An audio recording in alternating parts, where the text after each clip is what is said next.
ETF index mutual funds నేర్చుకుని stock మార్కెట్లో రాణించాలనుకుంటున్నారా? వెంటనే ఈ నెంబర్కి కాల్ చేయండి. నమస్తే రమగారు. నమస్తే జయ. రమగారు, ప్రస్తుతం ఉన్న పరిస్థితుల్లో చాలా అనారోగ్య సమస్యలు చూస్తున్నామండి. ఆహారం విషయంలో ఎన్నో జాగ్రత్తలు తీసుకుంటున్నాం, పిల్లలకి పెడుతున్నాం, పెద్దవాళ్ళకి పెడుతున్నాం, అన్ని జాగ్రత్తలు. ఏది మంచిది కాదు, ఎంత తీసుకోవాలి ఇలాంటి. కానీ అలానే అన్ఎక్స్పెక్టెడ్గా చూసే రీజన్స్ చాలా ఎక్కువ ఉంటున్నాయి. హెల్త్ ఇష్యూస్ కదా. ఇలా తీవ్రమైన అనారోగ్యాలు కుటుంబాల్లో వచ్చినప్పుడు చాలా కృంగిపోతున్నారండి. తమకొచ్చినా తమ పార్ట్నర్కి వచ్చినా. పేరెంట్స్ దాకా అంటే పెళ్ళి కాకపోతే ఒక ఎత్తు ఉంటుంది. వన్స్ పెళ్ళైపోయి వీళ్ళకే పిల్లలు వచ్చేసిన తర్వాత ఇంకో కాస్త ఆలోచన విధానంలో మార్పు వస్తుంది కదా. పార్ట్నర్కి వచ్చినా తమకొచ్చినా ముఖ్యంగా ఇలాంటి కేసెస్ నేను ఒక 4-5 మందిని చూశాను రమ్మగారు. ఎంతలా అంటే ఇంకా జీవితం అయిపోయింది ఈ రోజుతో అని వాళ్ళు ఇబ్బంది పడుతూ, పక్కనున్న వాళ్ళు ఇబ్బంది పడుతూ, పిల్లల్ని ఇబ్బందులు పెడుతూ ఇలాంటి వాళ్ళని చూస్తూ ఉంటాం. ఇలాంటప్పుడే కదా ధైర్యంగా ఉండాలి అనిపిస్తుంది. అంటే దూరంగా ఉంటే అట్లా అనుకుంటామేమో, కానీ తప్పదు కదా. ఏమంటారు, మీరు ఎలా చెప్తారు దీన్ని? పురాకృత పాపము వ్యాధి రూపంలో బాధిస్తుందని చెప్తారు జయ. ఒక జబ్బు ఏదైనా మన నెత్తి మీద పడిపోయిందంటే అది ఇప్పటిది కాదు. నేనేం తప్పు చేశాను, నాకే ఎందుకు వచ్చింది అంటారు చాలామంది. ఇప్పుడు చేసుండం, ఎప్పుడో ఏదో చేసాం, అది మనం అనుభవించాల్సి వస్తాం. కొన్నిటిని అనుభవించే పోగొట్టుకోవాలి. కొన్ని కర్మానుభవాల్ని అనుభవంలోకి వస్తేనే అవి పోతాయి. సమయం పడుతుంది. సాధారణంగా చూడు జయ, జలుబు పడిసెన్ లాంటివి చేసిన వారం రోజులు ఉంటాయి. అసలు 1 రోజు 2 రోజులకి వెర్రెత్తిపోయి వెర్రి కుర్రి తెలియకుండా ఎలా ఉంటున్నామో ఏం చేస్తున్నామో తెలియకుండా బట్టల మీద శ్రద్ధ ఉండదు, జుట్టు మీద శ్రద్ధ ఉండదు, ముక్కు చీదుకోవటం, దగ్గుతుంటాం, తుమ్ముతుంటాం, జబ్బు చేసినట్టు ఉంటుంది. 4వ రోజుకి దిగుతుంది, 5వ రోజుకి తగ్గుతుంది, 6వ రోజుకి ఉన్నానంటుంది, 7వ రోజుకి ఏమీ ఉండదు. ఇంతే.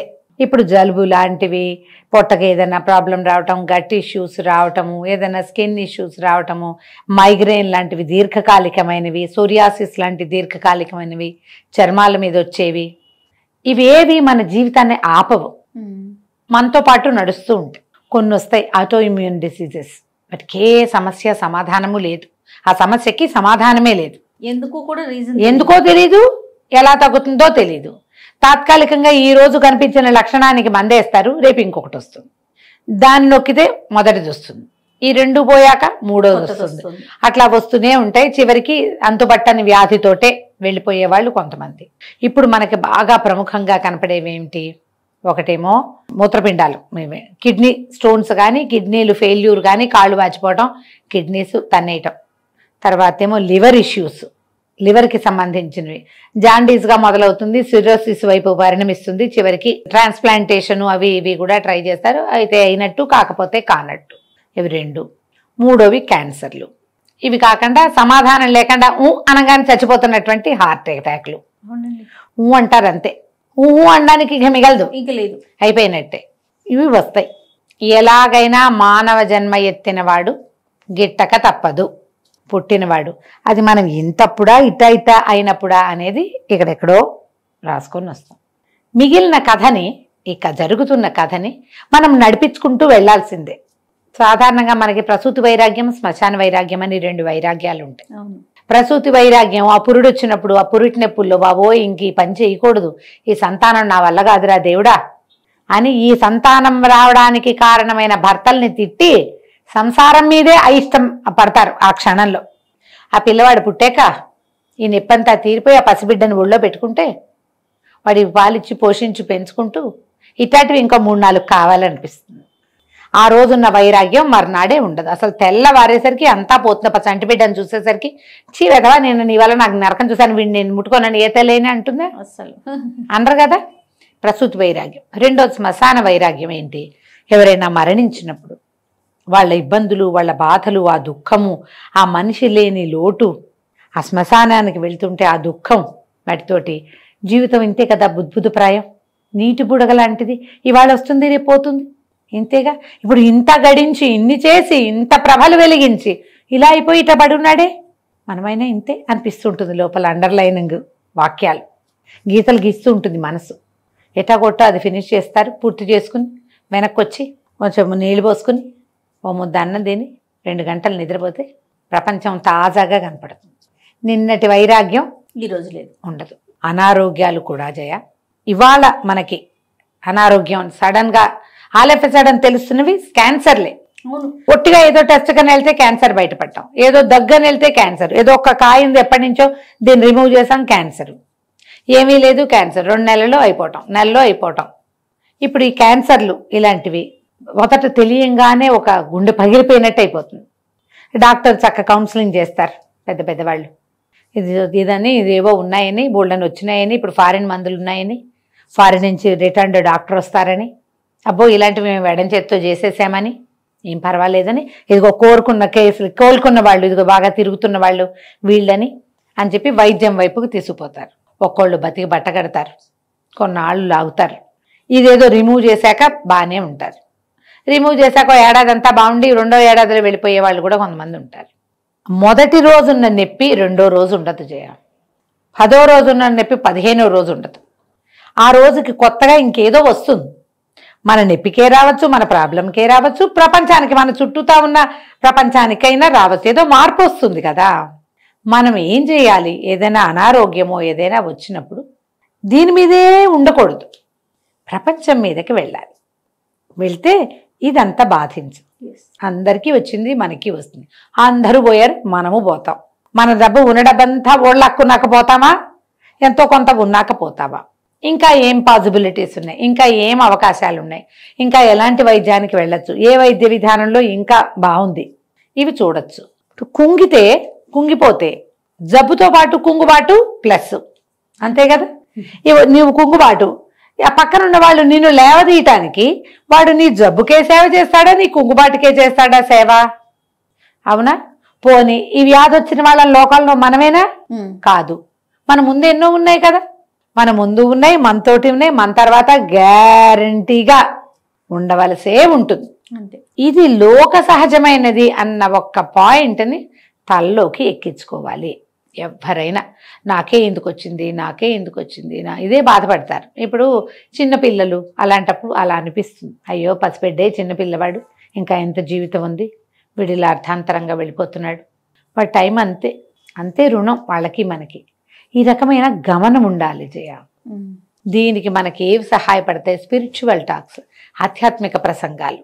పురాణం వింటే రాదమ్మా. పురాణం వింటే, ప్రవచనం వింటే మనం ఇందులో నుంచి బయటపడలేం. స్పిరిచువల్ టాక్ వేరు. పురాణము ప్రవచనము ఏమిటి? విష్ణుమూర్తి, ఆయన గజేంద్రుడు కదా, కృష్ణుడు, ద్రౌపది, ఇవి ఆంజనేయుడు మైనాక పర్వతం మీద కాలు పెట్టాడు, ఇవి వింటాం పురాణాల్లో. స్పిరిచువల్ టాక్ ప్రపంచం నువ్వు లేకముందు ఉంది, నీ తర్వాత ఉంటుంది.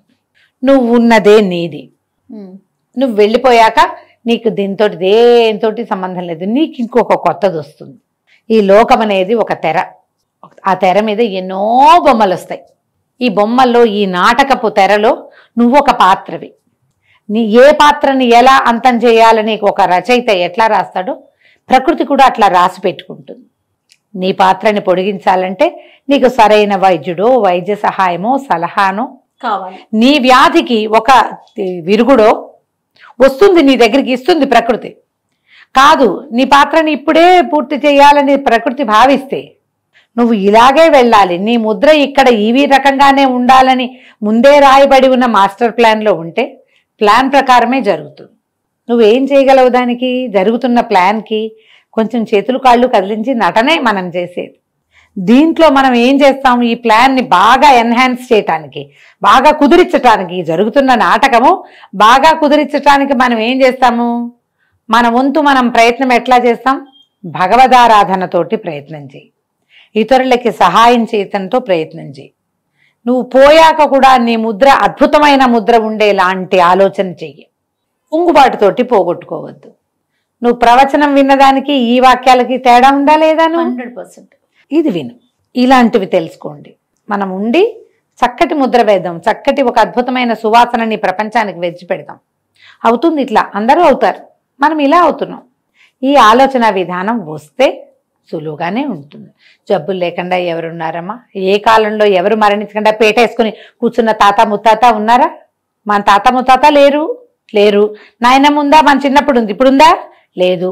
ఇప్పుడు మన మనవాళ్ళకి మన నాయనమ్మ, మనం మాత్రం ఉంటాం ఇక్కడ? అదే కదా. ఉండం కదా. కాకపోతే నువ్వు అన్నట్టు అనారోగ్యం వచ్చేసరికల్లా కుంగుబాటు వస్తుంది. ఈ అనారోగ్యానికి అనుపానం చూసుకోవాలి, వైద్యం చూసుకోవాలి, సహాయం ఎక్కడి నుంచి లభిస్తుందో చూసుకోవాలి. పాతకాలంలో చెప్పేవాళ్ళు చేయ సంసారం గుట్టు రోగం రట్టు అని. సంసారం గుట్టు, మీ ఇంట్లో ఏదో ప్రాబ్లం ఉంది లోపల లోపల చెప్పొద్దు. ఇప్పుడు ఏం చేస్తాం, సంసారం గుట్టు లేదు, సంసారమే రోడ్డు మీద పెట్టి ఫేస్బుక్ లో పెడతాం మనం. గుట్టుగా పెట్టుకుంటాం. రట్టు చేయవలసిన రోగాన్నేమో ఎవరికీ చెప్పం. నీకు లోపల ప్రాబ్లం ఉంది, అది శరీరానికి సంబంధించిందే కాదు, మనసుకైనా నీ సమస్యను బయట పెడితేనే దానికి సమాధానం లభిస్తుంది. ఇంటి సమస్యలు బయట పెట్టామనుకో వెంటనే ఏమవుతారు, చుట్టుపక్కల వాళ్ళకి చులకనవుతాం, ఎవరైనా అల్లరిపాలవుతాం, ఎవరైనా అడ్వాంటేజ్ తీసుకుంటారు, సమస్యలు పెరుగుతాయి తగ్గవు. తల ఒక పక్కన ఏకీక తోక లాగుతారు. అదే రోగం ఉంటే బాగుండలేదు, బావులా సోరియాసిస్ ఎవరికి చెప్పుకోవట్లేదు, దాచిపెట్టావు, ఎవరో డాక్టర్ దగ్గరికి వెళ్ళావు, అది మసిపూసి మారేడికాయ అయింది, లోపల ఉంది. ఎప్పుడైనా ఓసారి నీకు టెన్షన్ వచ్చినప్పుడు దురద వచ్చేస్తూ ఉంటుంది. ఎండాకాలమో శీతాకాలమో డ్రైగా అయిపోయి బాధగా ఉంటుంది, బయటకు కనపడేది కాదు. దాచిపెట్టుకుంటే ఏముందమ్మా, ఎవరికైనా చెప్తే నాకు సోరియాసిస్ అంటే బస్సులో ఒకళ్ళు పక్క బస్సులో కూర్చున్న వాళ్ళు, మొన్న మధ్య ఒక కేసు సోరియాసిస్ చాలా మంది ఉందండి. హోమియోపతిలో బ్రహ్మాండంగా తగ్గింది. మాకు తెలిసిన ఒక డాక్టర్ గారు ఉన్నారు, ఆయన భార్యకి వచ్చింది, ఆవిడ బాగా తగ్గి ఆవిడ చాలా అద్భుతంగా ఉంది, ఇప్పుడు అక్కడికి వెళ్ళండి అని ఫోన్ నెంబర్ ఇచ్చారు. ఓహో, నిజంగా ఇలా ఎంతమంది వస్తారో జయ. ఇది ఎప్పుడు జరుగుతుంది, నువ్వు దాచిపెట్టుకుంటే జరగదుగా, అస్సలు జరగదు. ఇప్పుడు మనం ఏం చేయకూడదు, అసలు మా అత్తగారు అసలు మంచిది కాదు, వాళ్ళ అన్నయ్యలు చాలా రౌడీలు అని బస్సులో ఎవరికైనా చెప్పావనుకో, ఆయన పోయి ఏమంటే మీ అన్నయ్య రౌడీటి కదా అని ఎడుగుతాడు అత్తగారిని. కొంప మునిగిపోతుంది. అవి చేయకూడదు, అవి మానేసి ఇది పెంచుకోవాలి. ఏదైనా మనకి ఆరోగ్య సమస్య ఉంటే దీన్ని ఎవరైనా ప్రశ్నించినప్పుడు మొహమాట పడకుండా వదలాలి, బయటికి చెప్పాలి. చెప్తే ఈ వ్యాధి ఫలానా చోట కుదిరింది, ఫలానా వైద్యులు కుదురుస్తారు, ఈ రకంగా ఉంది అని మనకి సహాయం దొరుకుతుందమ్మా. కాబట్టి ఎవరికైనా చెప్పండి, మీకు ఏదైనా ప్రాబ్లం ఉంటే. నలుగురితో మాట్లాడడం వల్ల మనసుకి తేలిగ్గా ఉంటుంది. మీకు కుంగుబాటే ఉందనుకుందాం, ఒకవేళ చాలా డిప్రెషన్లోకి వెళ్ళిపోతున్నారు, ప్రెషర్ తట్టుకోలేకపోతున్నారు, రేపొద్దున ఏమవుతుందోనని భయంగా ఉంది, మాట్లాడుతూ ఉంటే తేలికిస్తుంది.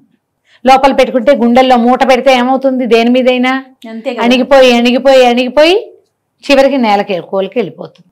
ఆ చనిపోయిన వాళ్ళు చనిపోతారు, మీరేమో ఎందుకు పనికి రాకుండా మిగిలిపోతారు. రైట్, ఆలోచించండి, ఇతరుల సహాయాన్ని తీసుకోండి, తప్పకుండా ఇతరులతో మంచిగా మంచిగా ఉండండి. నమస్తే. నమస్తే జయ.